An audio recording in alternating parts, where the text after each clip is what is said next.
जो शून्य है वो ही अनंत है। जो जीवन के रहस्य को समझाए, जिसमें संपूर्ण संसार समाए।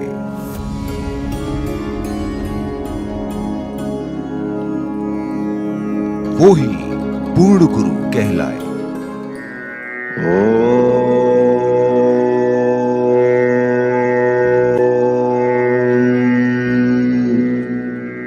नमः शिवाय।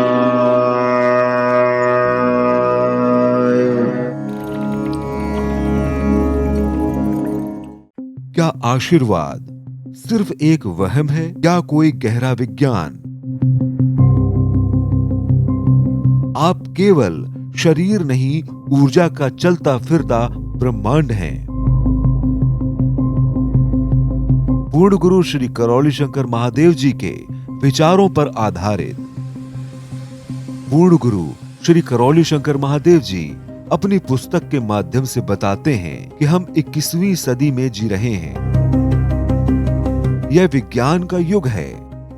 हम उस चीज पर तुरंत भरोसा कर लेते हैं जो दिखाई देती है या जिसे विज्ञान सिद्ध करता है।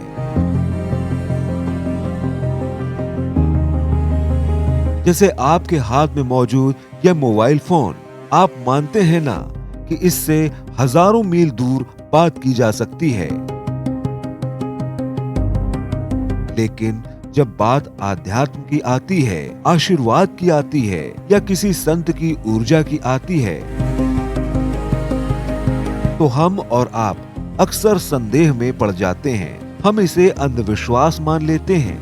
लेकिन क्या आपने कभी सोचा है कि एक प्लास्टिक और मेटल का डिब्बा, मोबाइल अगर अदृश्य तरंगों को पकड़ सकता है, तो हाड़ मांस और चेतना से बना ये मानव शरीर ऐसा क्यों नहीं कर सकता? आज के वीडियो में हम इसी रहस्य से पर्दा उठाएंगे।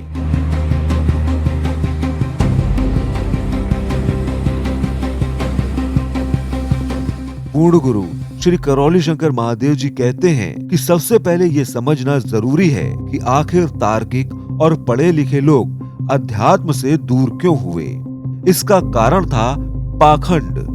इतिहास गवाह है कि जब ऊर्जा का रूपांतरण करने वाले असली सिद्ध पुरुषों की देखा देखी कुछ पोंगा पंथियों ने ले ली तो सब बदल गया। इन लोगों ने संतों जैसी वेशभूषा तो धारण कर ली, बड़ी बड़ी किताबें भी रट ली, लेकिन इनके पास ना तो कोई त्याग था और ना ही कोई सिद्धि। उनका वक्तव्य कुछ और था और आचरण कुछ और। वे केवल विशिष्टता पाने और लोगों को ठगने के लालच में गद्दी पर बैठे थे। जब समाज ने और विशेषकर वैज्ञानिक मानसिकता वाले लोगों ने देखा कि वेशभूषा तो है पर प्रभाव नहीं, तो विद्रोह शुरू हुआ। और इसी विद्रोह ने हमें धर्म और अध्यात्म को शक की नजर से देखना सिखाया। लेकिन एक तरह से यह अच्छा भी हुआ। इस अंधविश्वास ने मानव जाति को वैज्ञानिक मानसिकता दी।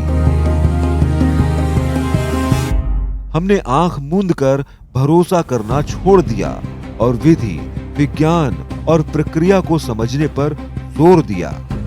हमने सुख शांति की तलाश में तकनीक का सहारा लिया। हमने ऐसे उपकरण बनाए जो नियमों पर चलते हैं। आज हम मोबाइल, इंटरनेट और रिमोट कंट्रोल का उपयोग कर रहे हैं। यह सब उसी वैज्ञानिक सोच का नतीजा है। गुरुदेव जी कहते हैं, यहाँ एक प्रश्न है। हमने बाहर की दुनिया में तो बहुत सारे उपकरण बना लिए, लेकिन उस असली उपकरण को भूल गए जो प्रकृति ने हमें मुफ्त में दिया है।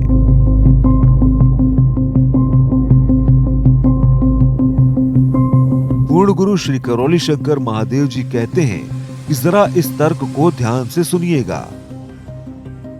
एक मोबाइल फोन क्या है? एक निर्जीव उपकरण। यह परमाणु ऊर्जा और तरंगों के रूपांतरण के सिद्धांत पर काम करता है।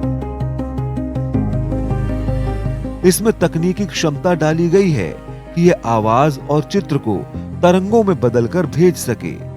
हम इस निर्जीव डिब्बे पर तो भरोसा करते हैं, कि यह अदृश्य काम कर सकता है, लेकिन हम यह भूल जाते हैं कि मानव शरीर प्रकृति का बनाया हुआ सबसे एडवांस और सजीव उपकरण है।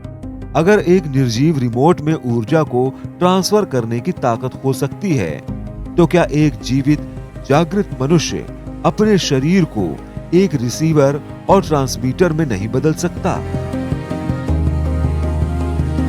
प्राचीन काल के ऋषियों ने यही किया था। उन्होंने कोई मोबाइल नहीं बनाया, उन्होंने स्वयं को मोबाइल बना लिया, जिसे हम साधारण भाषा में आशीर्वाद या श्राप कहते हैं। यह वास्तव में ऊर्जा का लेन देन ही है। जब कोई व्यक्ति तप और ध्यान से अपने शरीर रूपी यंत्र को चार्ज कर लेता है, तो वह अपनी ऊर्जा को दूसरे में प्रवाहित कर सकता है।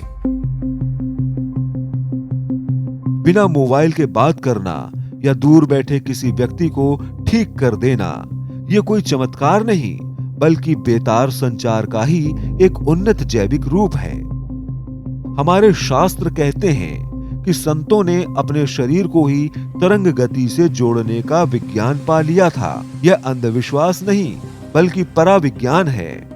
पूर्ण गुरु श्री करौली शंकर महादेव अपनी पुस्तक के माध्यम से बताते हैं कि हम पाखंड को छोड़ें, लेकिन विज्ञान और अध्यात्म के इस गहरे संबंध को नकारें नहीं। आप स्वयं एक चलता फिरता ब्रह्मांड हैं। अपनी ऊर्जा को पहचानिए। आओ पूर्णता की ओर चलें।